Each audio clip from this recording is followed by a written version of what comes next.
Allez, bienvenue sur Enfin Bon pour ce nouvel épisode sur le Grand Prix de Singapour. Oh là, mais qu'est-ce que c'est que cette merde là? Ce micro qui marche pas, fait chier là, putain.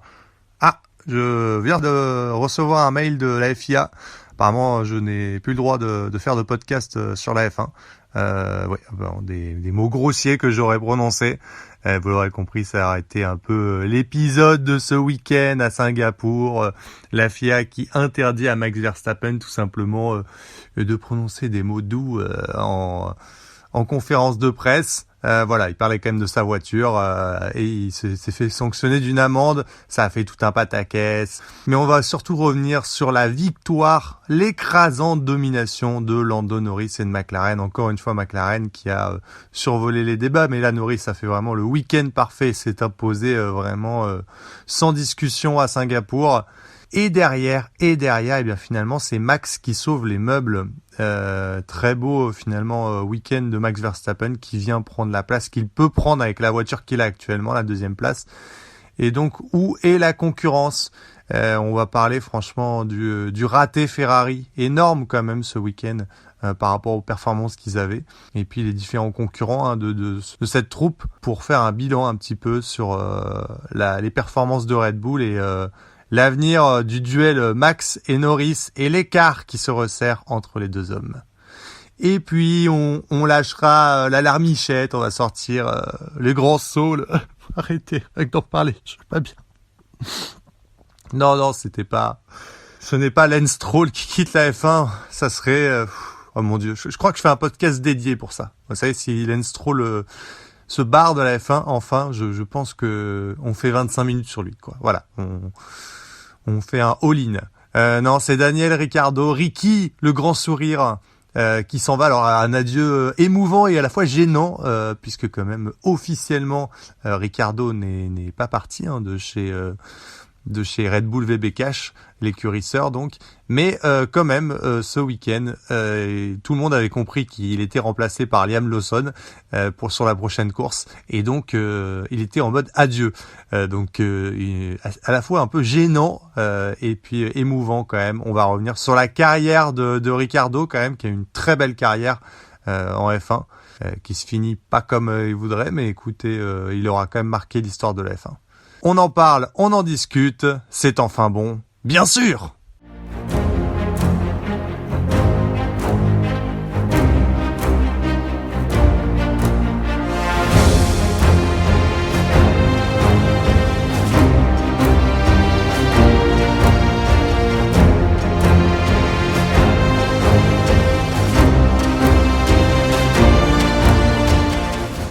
Allez, on attaque tout de suite avec la domination.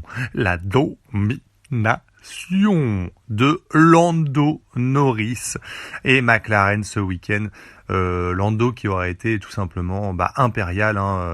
Il n'y avait pas de match ce week-end, il n'y avait pas de discussion possible avec Lando qui, pendant les essais, s'est déjà affirmé comme l'homme le plus rapide. S'est qualifié assez facilement, c'est vrai, pas vraiment en danger, en pole position, avec un peu plus de 2 dixièmes d'avance sur Max Verstappen. Et en course, ça a été presque un petit train-train tout facile pour lui. Il a mené sa barque jusqu'au bout du Grand Prix, il a passé à une arrivée et basta, terminé. Et sur l'ensemble de cette course, c'est vrai qu'on a vu l'écart qu'il y a entre Lando Norris et McLaren et la Red Bull de Max Verstappen, Lando qui va donc sur le début du Grand Prix donc prendre un bon départ, rester premier, creuser 5 secondes d'avance en 15 tours, donc à peu près 3 dixièmes plus rapide. Et là on va assister à un moment assez marrant, le pit lane donc qui appelle Lando Norris et qui lui demande à peu près à quel rythme en pourcentage il est. Lando qui dit je suis à peu près à 60% là, 60% seulement de son rythme.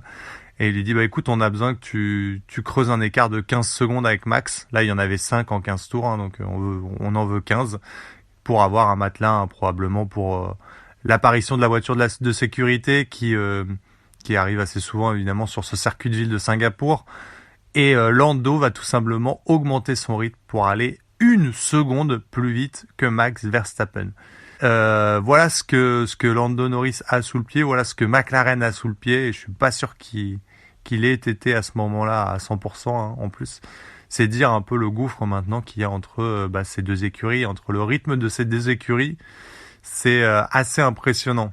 Et finalement, le résultat, il est là. Une victoire. Alors, il n'a pas pu choper le point du tour le plus rapide. Ça, on va y revenir. Mais bon, Red Bull VB Cash a fait rentrer Daniel Ricciardo dans les derniers tours pour voler ce point, en fait, à Lando Norris. Bon, la version de Red Bull VB Cash, c'était pour rendre honneur au dernier Grand Prix de Ricciardo. Red Bull VB Cash, c'est quand même l'écurie sort de Red Bull. Aller prendre un point à Lando Norris, qui est le concurrent direct de Verstappen et qui lui revient dessus. Ça reste quand même très très très moyen en termes de sportivité quand même. Surtout que c'est vu la voiture, le matériel de Ricciardo, ça veut dire qu'il a quand même dû bien pousser pour aller chercher ce record du tour. Bref. Lando Norris revient à 52 points de Max Verstappen. Le bilan est là. 52 points, il reste 6 Grands Prix. Mais attention, en plus de cet écart, donc 6 Grands Prix, ça veut dire qu'il faudrait qu'il reprenne à peu près 9 points par Grand Prix. Mais, il y a des courses au sprint en plus.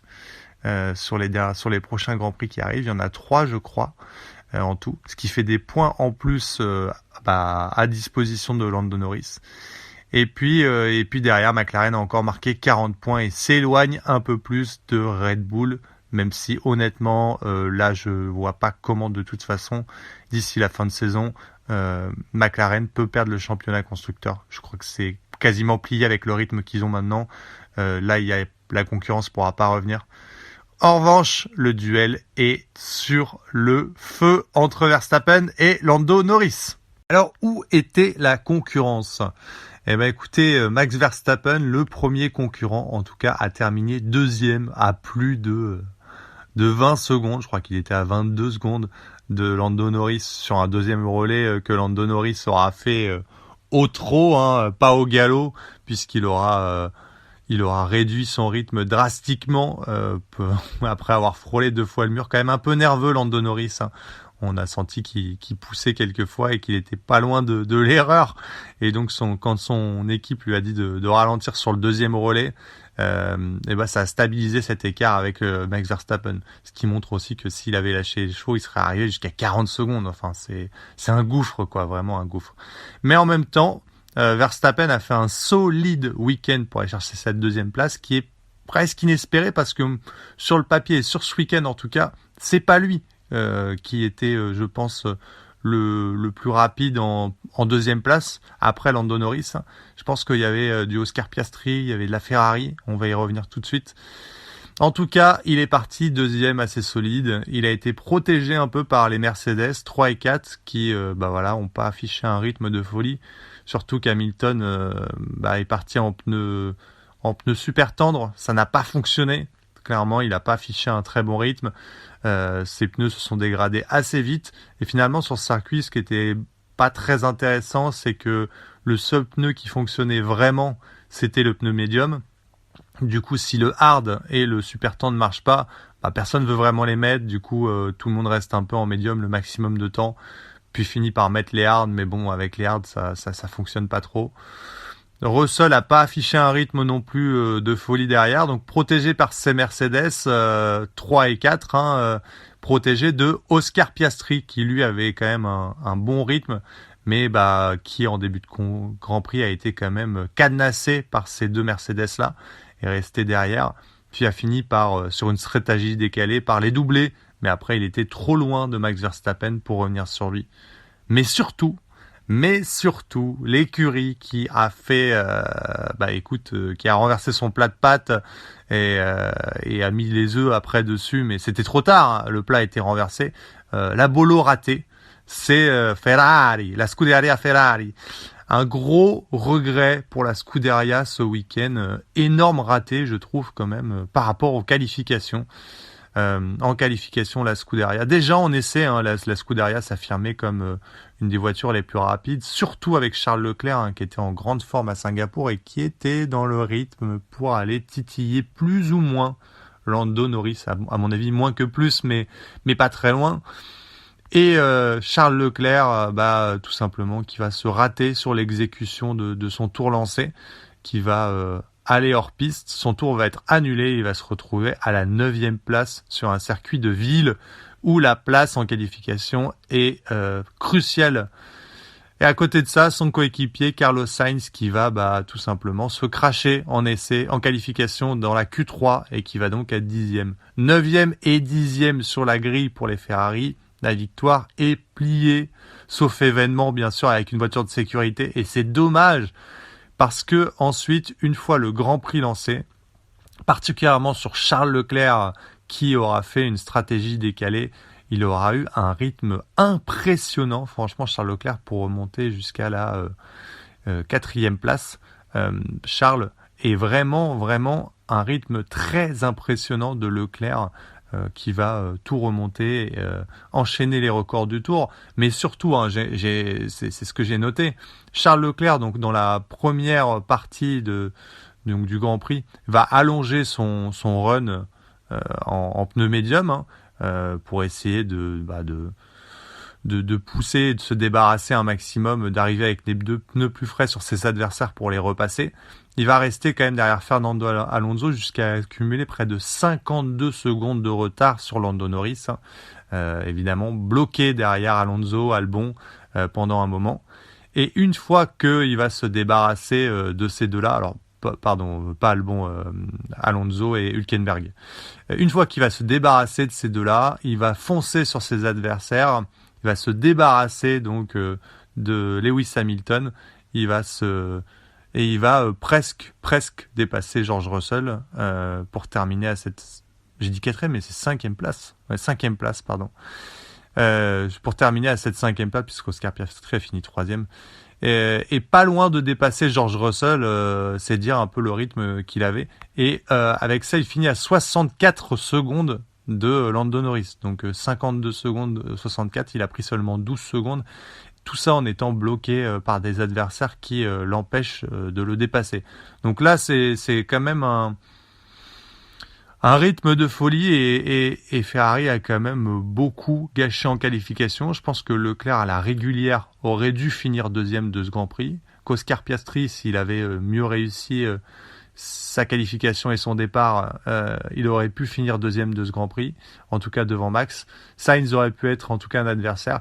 Le bilan de tout ça, au-delà du fait évidemment que je pense Ferrari a raté le coche et aurait pu en plus revenir sur Red Bull mais n'a fait que stabiliser l'écart, je pense c'est que Verstappen, malgré cette 2e place, la Red Bull et Verstappen sont toujours autant en difficulté. Il a vraiment sauvé les meubles ce week-end, la facette, mais Lando est à 52 points et ça va revenir très très fort parce que les autres, les Ferrari sont vraiment pas loin. Piastri a un bon rythme et si des Mercedes sont dans le coup, ça fait beaucoup d'adversaires qui peuvent se trouver entre Lando Norris et Max Verstappen. Allez, c'est l'heure des sponsors et de la publicité. Oh, mais qu'est-ce que c'est que cette super viande? Quel super goût! Oh, c'est du kangourou! Oh là là, elle est tellement bien grillée avec ses petits légumes, elle a tellement de goût. Où suis-je? Oh, Daniel Ricciardo aussi, le restaurant qui envoie dans ta bouche. Merci pour cette publicité donc qui fait la promotion probablement du futur restaurant de Daniel Ricciardo qui pourra se reconvertir, vous l'aurez compris, puisque ce week-end donc notre Daniel Ricci aura donc plus ou moins quitté la F1, plus ou moins, puisque il n'est pas officiellement en fait dégagé de chez Red Bull VB-Cash, mais il est censé être remplacé par Liam Lawson et tout le paddock était au courant, ce qui était un peu larmoyant mais un peu gênant aussi, comme cette pub d'ailleurs que malheureusement j'ai dû faire. Et donc Daniel Ricciardo qui a fait probablement ses adieux à la F1 sur un week-end, on peut le dire un peu raté. Les performances n'étaient pas au rendez-vous, il était pas très bien qualifié sur la grille, encore derrière Tsunoda en termes de rythme qui lui n'était pas très loin des points. Et finalement, on va le faire rentrer pour aller chercher le meilleur tour, soi-disant pour lui rendre hommage, blablabla. Ouais, c'est quand même bizarre parce que ça vole un point à McLaren et à Lando Norris surtout pour le championnat pilote.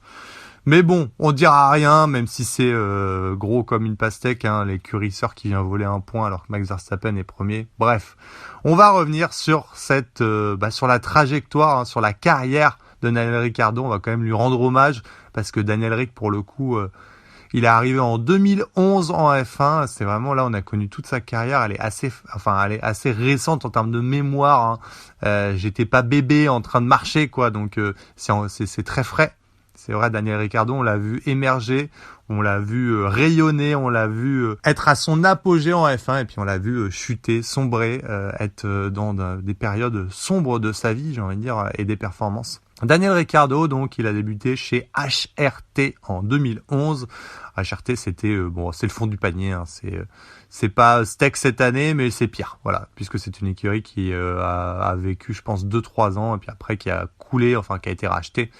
Donc de toute façon, HRT n'avait pas vocation à faire grand-chose. Hein, donc c'était vraiment le fond de grille. Il est arrivé en débutant chez HRT, puis très rapidement, il est donc allé chez Toro Rosso. Donc l'ancienne Red Bull VB-Cash, donc l'écurie sœur, de 2012 à 2013, où il va faire 2 années, ça je m'en rappelle très bien, où il est en concurrence avec Jean-Éric Vergne. Il fait jeu égal, mais globalement il est un peu meilleur. Il marque des points solides sur quelques grands prix, il fait quelques performances remarquables, et c'est ce qui va lui valoir, en tout cas, d'être monté dans l'écurie mère en 2014 aux côtés de le King de Red Bull à l'époque, c'est Sebastian Vettel. Alors pourquoi, là il faut remettre dans le contexte, hein. C'est vrai que moi je me rappelle, hein, Jean-Éric Vergne et Ricciardo, c'était tout le débat parce qu'il n'y avait pas si grand écart que ça.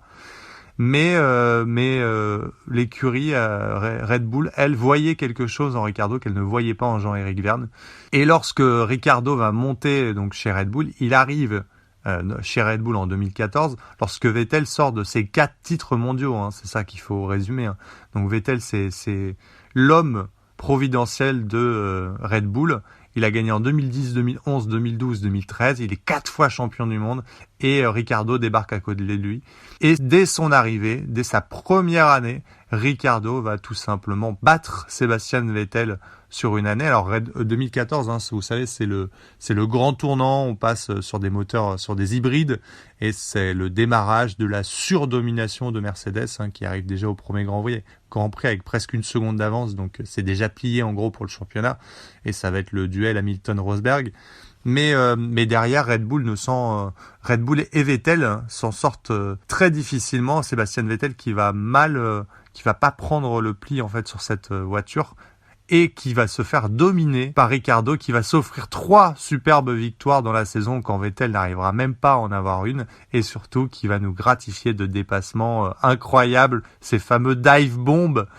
C'est lui, hein, qui a remis au goût du jour c'est vraiment ces freinages de dernière minute pour aller chercher des dépassements incroyables, et ça va être sa marque de fabrique, hein, Ricciardo, jusqu'au départ de Vettel dans la foulée, qui va pas vraiment supporter d'être battu en fait, et qui va avoir une proposition de Ferrari et qui va tenter donc du coup de se relancer chez Ferrari, et on va avoir du coup pendant un très court temps, on va avoir Dani Kvyat donc avec Ricciardo, et puis Red Bull va propulser Max Verstappen aux côtés de Ricciardo en évinçant le plus vite possible Daniel Kvyat, c'est vrai, en qui on voit pas un top pilote, pour former ce duo très très bon, hein, Ricciardo-Verstappen. Sauf que voilà, Ricciardo va pas supporter de voir le jeune loup intraitable Max Verstappen arriver. Et sur une année, à la fin de l'année, il abandonne le combat, c'est vrai, on l'a vu, hein, ça dans Netflix, et il va décider de quitter pour aller chez Renault. Chez Renault, là, il va former donc un duo avec, je crois, Carlos Sainz, qui va partir, sur lequel il va avoir du mal, il va se faire un peu dominer. Puis il va former un duo avec Hülkenberg qui va dominer sur la 2e saison. Finalement, Ricciardo aura mis 1 an et demi chez Renault, un peu plus d'1 an, pour vraiment se sentir à l'aise. Et sur la 2e année, il va vraiment démarrer, il va commencer à faire des podiums, il va être à l'aise. Et à la fin de cette 2e année, alors qu'il aurait pu prolonger, il part chez McLaren, et c'est là que la carrière va connaître un tournant chez Ricciardo. Parce que chez McLaren, il va débarquer donc dans ce duo qui était Sainz-Norris. Sainz part donc chez Ferrari à l'époque. C'est assez récent tout ça, hein. Tout ça on l'a vu dans Netflix, hein, donc c'est assez nouveau.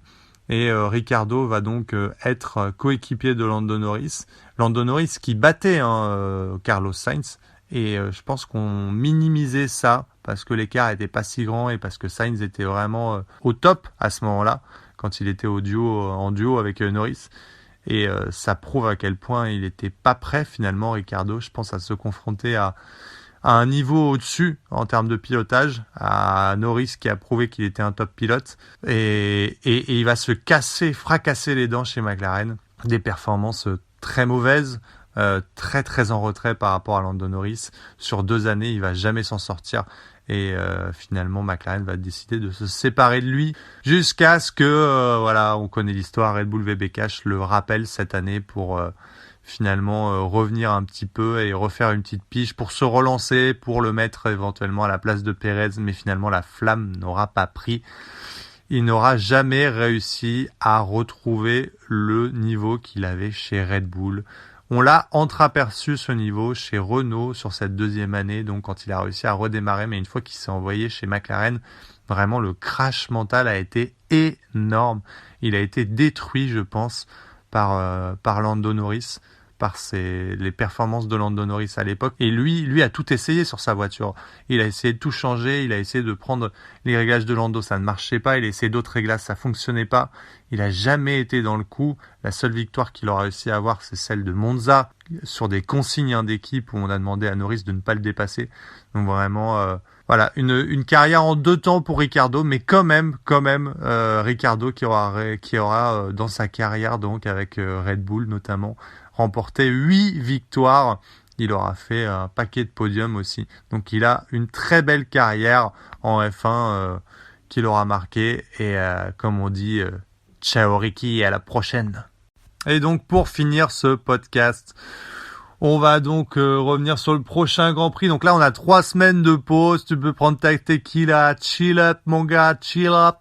On se revoit seulement au Grand Prix du Texas, United States of America, mon gars, où il sera beaucoup plus facile de dépasser, ce qui n'était pas le cas à Singapour. Et là, justement, je pense que Verstappen a gros à perdre sur ce Grand Prix, sur ce circuit. Forte chance en plus que McLaren soit au rendez-vous. 52 points d'écart, c'est le duel à suivre. Je pense que ce week-end, malheureusement, avec la performance de Leclerc, il est définitivement out parce qu'il pouvait y croire, à moins qu'il nous fasse un miracle, mais j'y crois plus. Donc maintenant, pour le championnat pilote, ça se joue entre ces 2 hommes. Prochain Grand Prix, donc, au Grand Prix du Texas, et c'est avec enfin bon, bien sûr.